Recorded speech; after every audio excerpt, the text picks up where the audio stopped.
سلام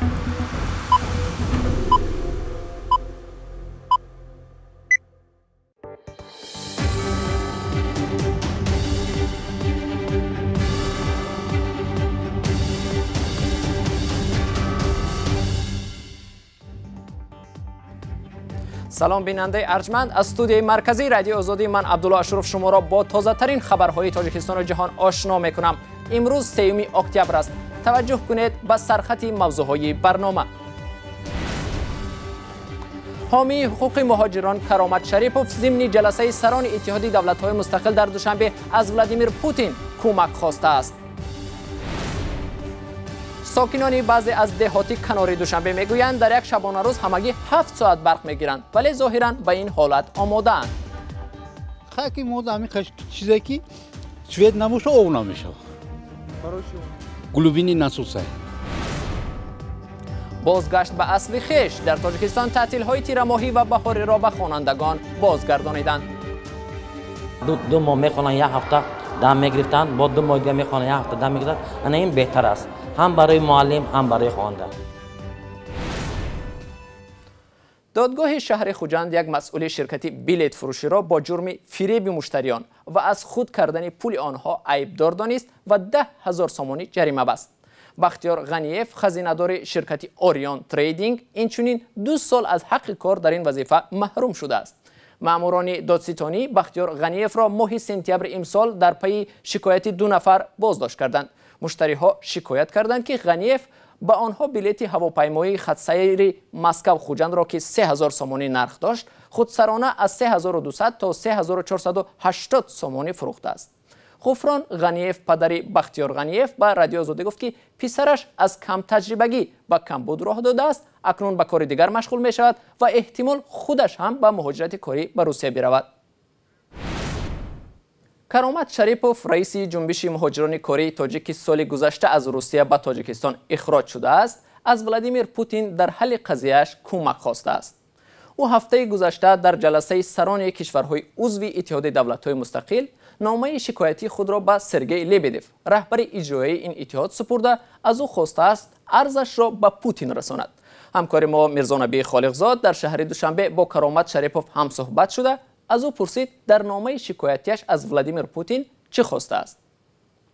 من یگانه خواستم از اون که چون چیزی که من نوشتم، اون چیزی که مراجعت کردم، اون چیزی که در سودای روسیه پایمال شدن، سودای روسیه خریده شدن، من میخوام با یاردم شما با پوتین رسانم، با پرزیدنت روسیه رسانم.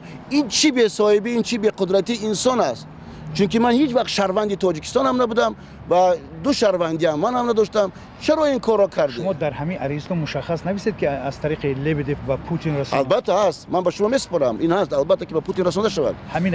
در این عریضه هست، در این عریضه در عریضه دیگر من پیش از این پیشنهاد بود با دیگر ساحهای دولتی که ما با پوتین حتی با وزیر مدافع با شایگو از نام دیگر شخص ما نوشتگم.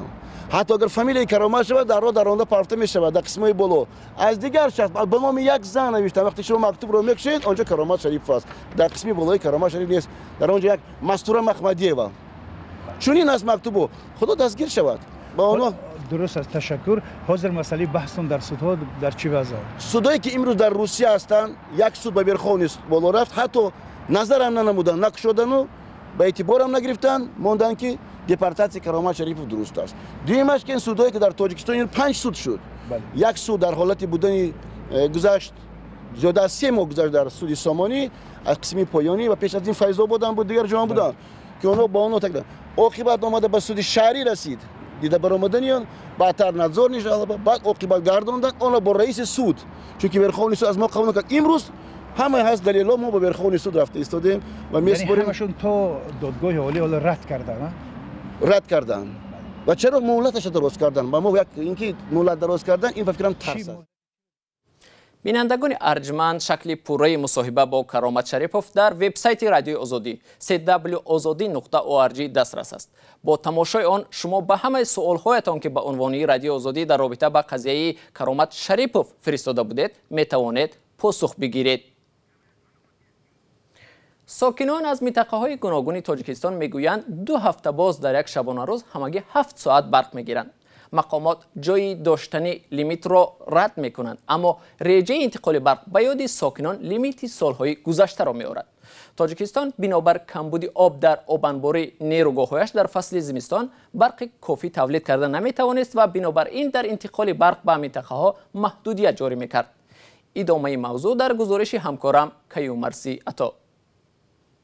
در محله چیمتپه در جنوب شهر دوشنبه بیش از یک هفته بود ساکنان در یک شبانه روز 7 ساعت برق میگیرند. صبح بر وقت و بیگاهی شست و شو کردن امکان ندارد چون آب از طریق نساس به خانه آنها می آید و نساس باشد بدون برق کار نمی کند. مکتب در مجلس بود، در حالت یمو ایسوب سیمو کنند، سیموی گلاونی علیش که ایسیان سیمو را که سوز کردن بود سوید باید بشود. خواهد بیگانه میتیه وقت شام در قرب میتیه با ساعت 10 در 11 را میکشه با بیگان ساری 8 خاکی مودا همین چیزی که سوید نموشه او نمیشه. برای چی اون نمیشه؟ گلوبینی نسوسه.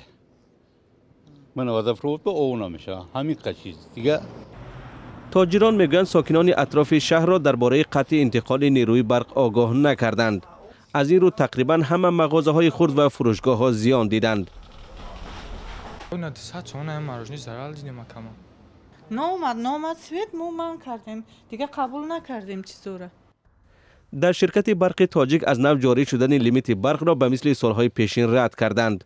سالهای قبلی ساکنان تاجیکستان در یک شبانه روز همگی یک چند ساعت برق می گرفتند و مجبور بودند منزل خود را با هر راه گرم کنند. شمع می خریدند تا خانه خود را اندکی روشن کنند.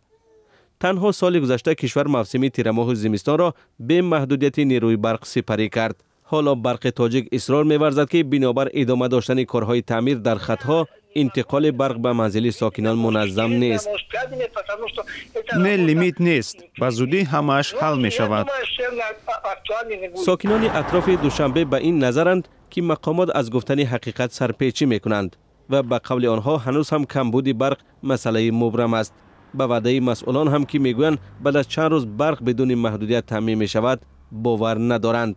واقعا اگر کارهای تعمیری جریان داشته باشد چرا شب برق خاموش می شود؟ مگر تعمیر شبانه هم دوام می کند؟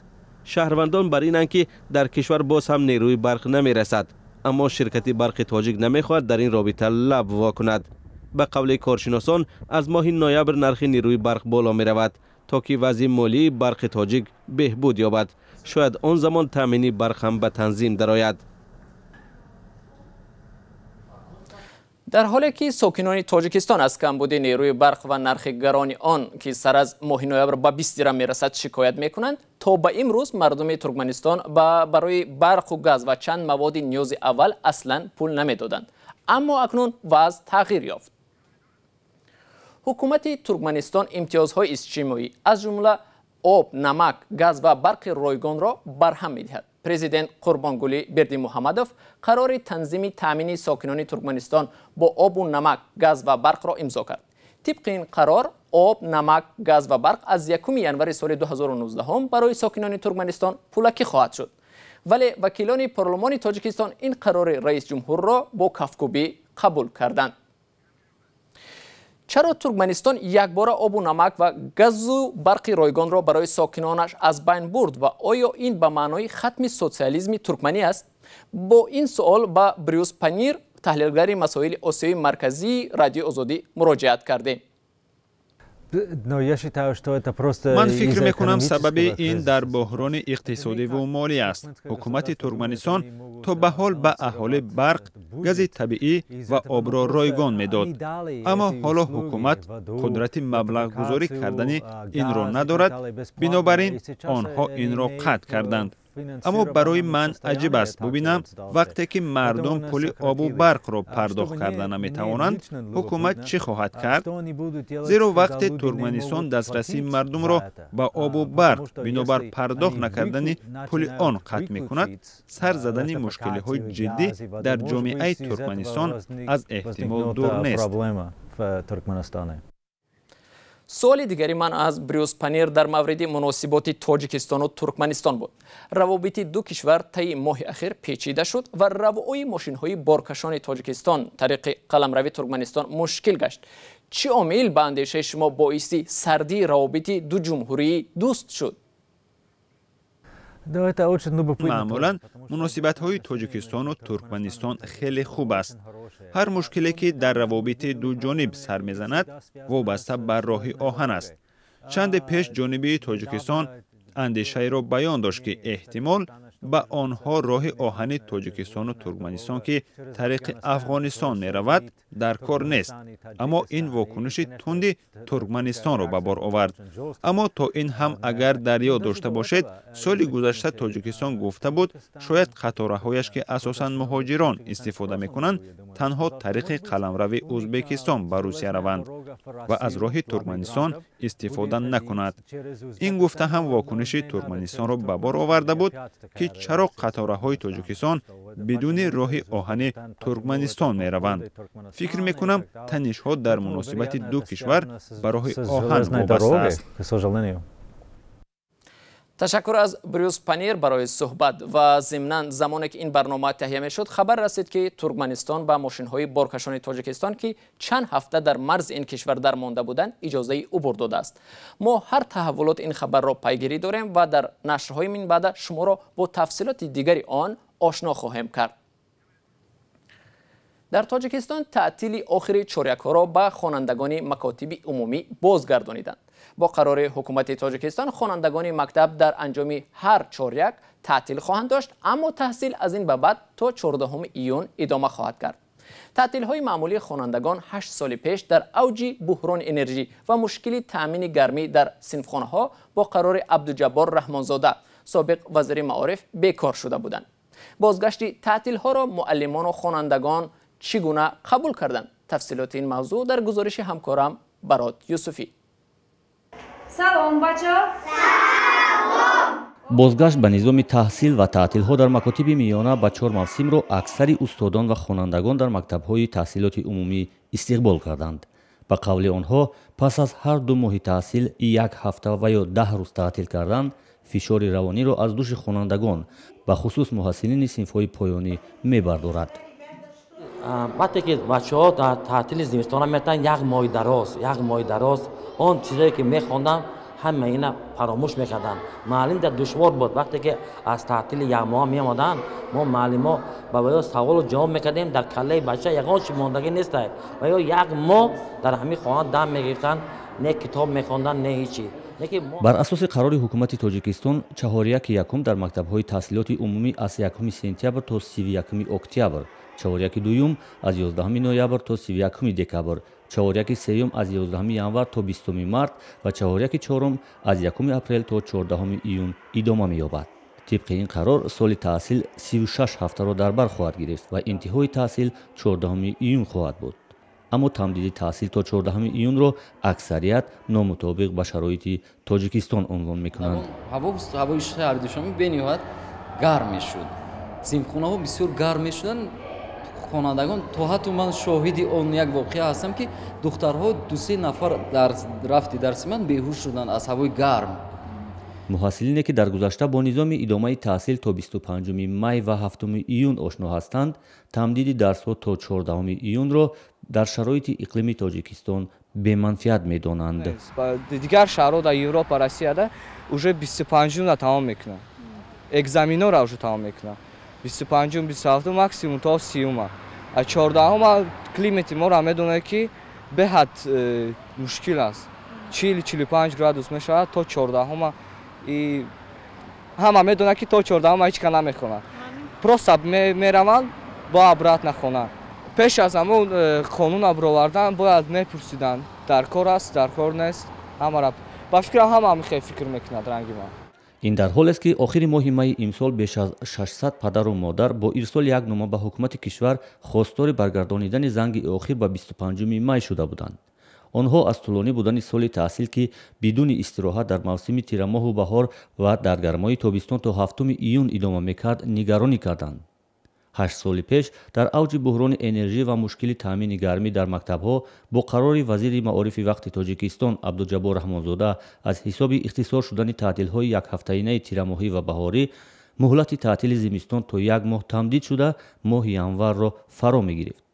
дар як қарори дигари вазорат таҷлили занги охир ҳам манъ шуда рӯзи охири дарс на 25 май балки 7 июн таъин шуда буд. حالا رسیدیم به پایان برنامه امروز. خدا حافظ.